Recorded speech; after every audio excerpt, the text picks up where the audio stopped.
Hello प्यारे साथियों, आप सभी का हार्दिक स्वागत, अभिनंदन, प्यार भरा नमस्कार। आज हम लेखक और कवि परिचय की सीरीज में लेके आए हैं हिंदी साहित्य के बेहतरीन छायावाद के कवि और झारखंडी उपनाम से, कलाधर उपनाम से प्रसिद्ध कवि जयशंकर प्रसाद। जयशंकर प्रसाद के जीवन परिचय के बारे में पढ़ेंगे और साथ साथ में जयशंकर प्रसाद के जीवन परिचय के अलावा उनका साहित्यिक परिचय कैसा था, साहित्यिक संसार कैसा था, और एग्जाम आने वाले हर भर्ती के अंदर यहाँ से प्रश्न पूछे जाएंगे और 101% यहाँ से आपके द्वितीय श्रेणी शिक्षक भर्ती और नेट जेआरएफ जैसे बड़े एग्जाम के अंदर भी सवाल आएंगे।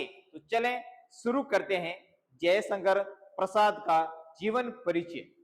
देखिए, अपन शॉर्ट नोट्स के द्वारा अपन समझेंगे जयशंकर प्रसाद का जीवन परिचय। तो जयशंकर प्रसाद आपको पता होना चाहिए छायावाद के बेहतरीन कवि थे, साथ साथ में उनको झारखंडी उपनाम से, झारखंडी कवि उपनाम से भी जाना जाता है। और उनका जीवन और उनका जन्म कब हुआ, देखिए, महाकवि जयशंकर प्रसाद का जन्म 1889 में हुआ था और 1937 में निधन हो गया। जन्म काशी के अत्यंत प्रसिद्ध और प्रतिष्ठित परिवार था, साहू परिवार, जिसको सुंगनी साहू वैश्य परिवार में हुआ था। व्यापार करने का काम करते थे और बहुत प्रसिद्ध एक परिवार था जिसका नाम था सुंगनी साहू। उस परिवार में जयशंकर प्रसाद का जन्म हुआ था। पिताजी का नाम श्री देवी प्रसाद सुंगनी साहू था और उनका साहित्य कद कैसा था, तो देखिए, प्रसाद जी छायावाद काव्य के 4 प्रमुख स्तंभों में से सर्वश्रेष्ठ कवि थे। उन्होंने हिंदी रंगमंच को अपनी ऐतिहासिक नाटकों से अभूतपूर्व बनाया था। यानी जयशंकर प्रसाद की जो नाटक थे, ऐतिहासिक नाटक, जो हिंदी के अंदर बहुत प्रसिद्ध थे। आगे चल के देखते हैं व्यक्तित्व कैसा था और उनको कौन कौन से उपनाम दिए गए थे, इनके ऊपर भी प्रश्न जरूर बनता है। तो देखिए, ब्रज भाषा लेखन, पहले वो ब्रज भाषा यानी पूर्व ब्रज भाषा में, जो जब उन्होंने लिखना शुरू किया उससे पहले वो ब्रज भाषा में लिखते थे। तो ब्रज भाषा लेखन करने के कारण ही उनको कलाधर उपनाम से जाना जाता है। छायावाद काव्य सर्जन प्रारंभ करने से पूर्व ब्रज भाषा में कलाधर उपनाम से अत्यंत सुंदर काव्य रचना करते थे। दूसरा आता है दार्शनिक प्रभाव। शैव दर्शन का प्रभाव उनके ऊपर पड़ा था। इनके सर्वश्रेष्ठ महाकाव्य, जिनका नाम था कामायनी उनका महाकाव्य था, जो लिखा गया था 1935 में। पर किसका प्रभाव पड़ा था? शैव मत के प्रतिज्ञा दर्शन का स्पष्ट एवं गहरा प्रभाव देखने को मिलता है। यहां से भी प्रश्न आपका बनता है कि कामायनी के ऊपर किसका प्रभाव पड़ा था, तो कामायनी के ऊपर प्रभाव पड़ा था प्रतिज्ञा दर्शन का स्पष्ट प्रभाव देखने को मिलता है। हिंदी रंगमंच के नायक थे। हिंदी रंगमंच के नायक के नाम से भी उनको जाना जाता है। हिंदी रंगमंच को चुनौती देने वाले नाटककार तथा जिनको रंगमंच कवि भी कहते हैं, रंगमंच कवि के नाम से भी जाना जाता है। ठीक है। स्थानीय पहचान क्या थी? अपनी विशिष्ट लोक संस्कृति के जुड़ाव के कारण उनको झारखंडी कवि के नाम से भी जाना जाता है। झारखंडी कवि के नाम से भी पुकारा जाता है। तो उनके उपनाम क्या हो गए, देखो, याद करते हैं। कलाधर उपनाम था, कलाधर कवि। दूसरा था कामायनी के कारण दार्शनिक प्रभाव उनके ऊपर पड़ा था। और कामायनी को किसका प्रभाव कामायनी महाग्रंथ पर पड़ा था, यानी प्रतिज्ञा दर्शन का प्रभाव ज्यादा पड़ा था। इसके अलावा रंगमंच कवि भी थे और ऐतिहासिक नाटक लिखते थे। इसके साथ साथ झारखंडी कवि, यानी लोक संस्कृति से जुड़ा होने के कारण झारखंडी कवि उपनाम से भी जाने जाते थे। आगे चल के देखते हैं।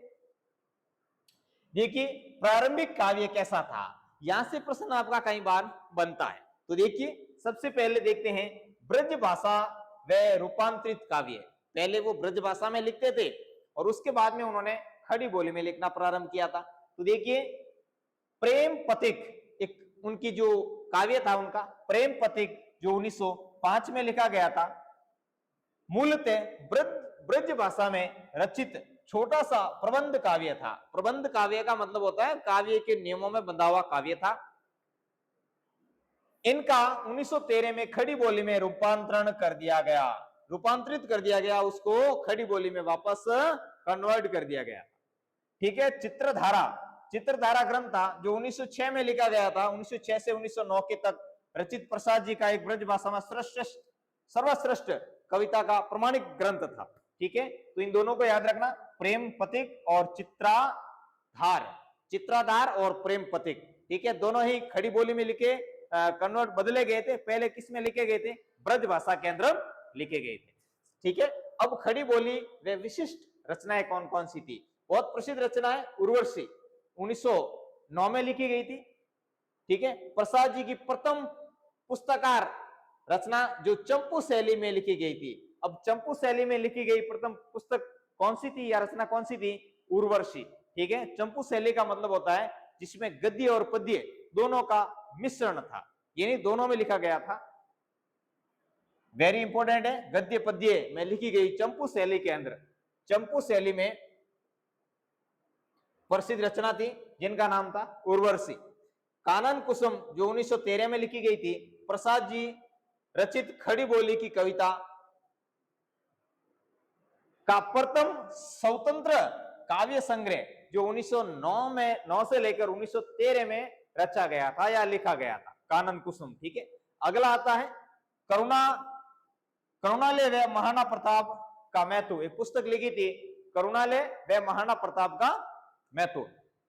करुणालय हिंदी का प्रथम गीति नाटक था। ठीक है ना, गीति नाट्य एग्जाम में सवाल आता है, प्रथम गीति नाट्य कौन सा था?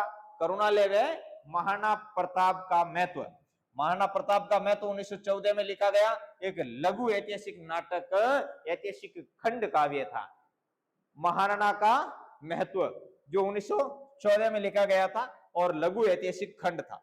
आगे चल के बात करते हैं दो बड़ी रचना जो बहुत प्रसिद्ध थी, उसका नाम था झरना और आंसू। तो देखिए झरना कब लिखी गई थी?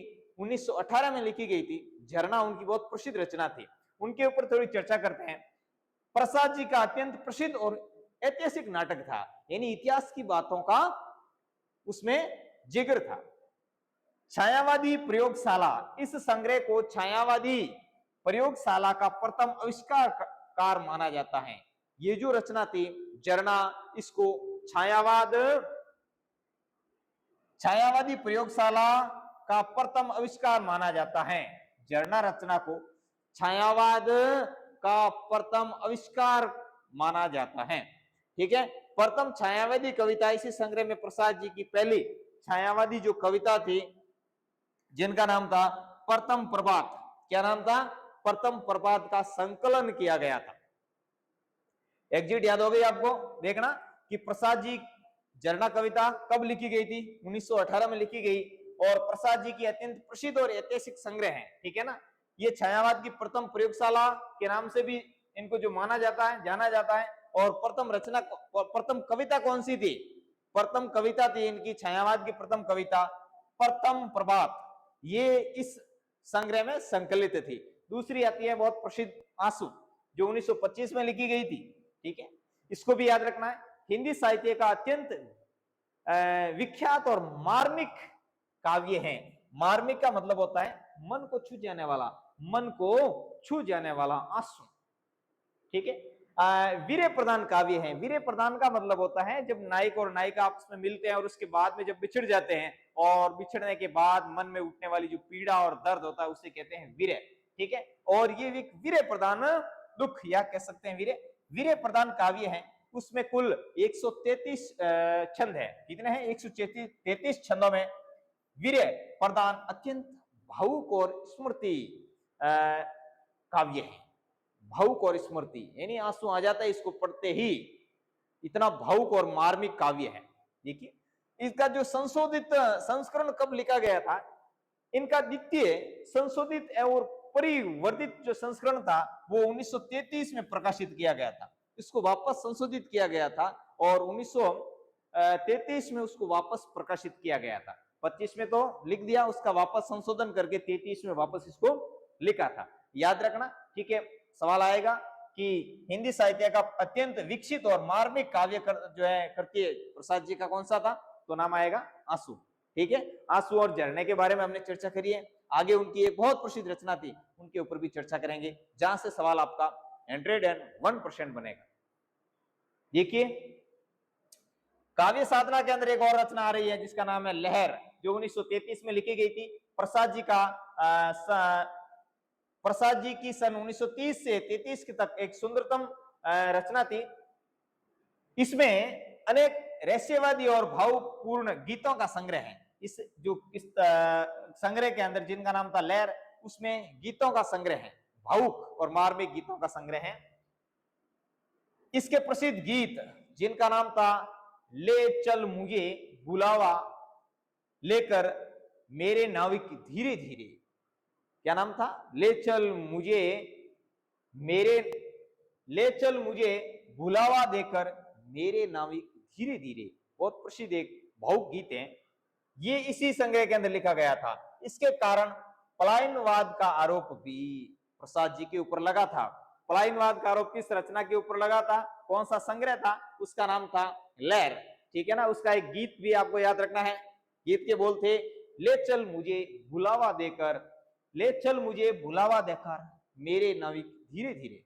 ठीक है। अगली जो उनकी प्रसिद्ध रचना थी, उनका नाम था कामायनी, जो बहुत प्रसिद्ध रचना थी। और वो कब लिखी गई थी, सन भी याद रखना है, 1935 में लिखी गई थी। बहुत सुंदर सी रचना है।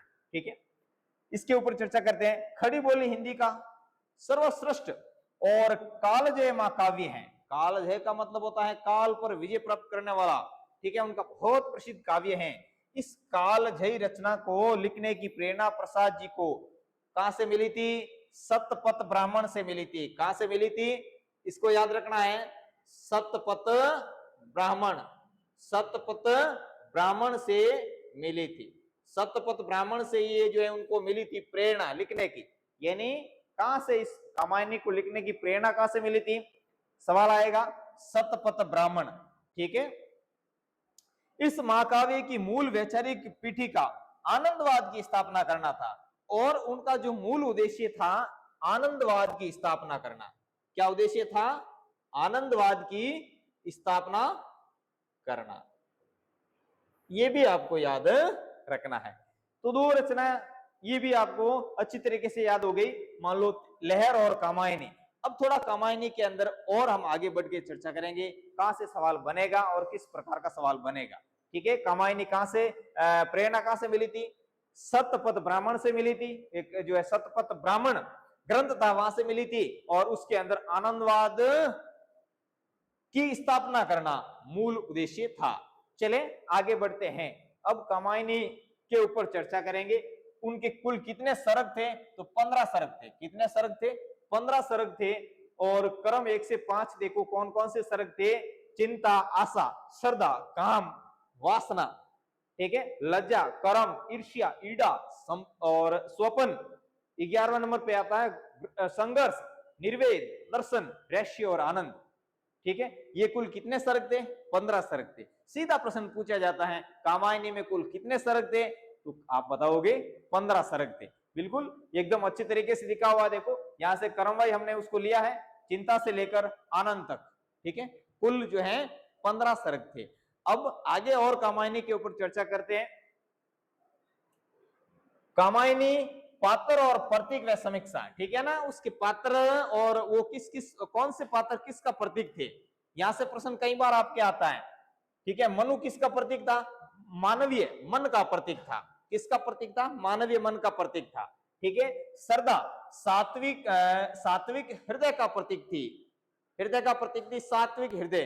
ठीक है ना, ये सात्विक हृदय का प्रतीक थी श्रद्धा। ईड़ा तार्किक बुद्धि का प्रतीक थी, तार्किक बुद्धि का प्रतीक थी ईड़ा। ठीक है, कुमार भावी मानव का प्रतीक थी। और आकुली किरात ये किसकी, आसुरी शक्तियों का प्रतीक थी। यहां से सीधा प्रश्न आता है, भाई ध्यान रखना है आपको कि ये किसका प्रतीक है। मनु, सरदा, ईड़ा, कुमार और आकुली, किरात, ये उनके जो पात्र थे कामायनी रचना के, वो अलग अलग किसके प्रतीक थे, यहां से प्रश्न कई बार पूछा जाता है। अब देखते हैं ऐतिहासिक साहित्यिक मत क्या कहता है।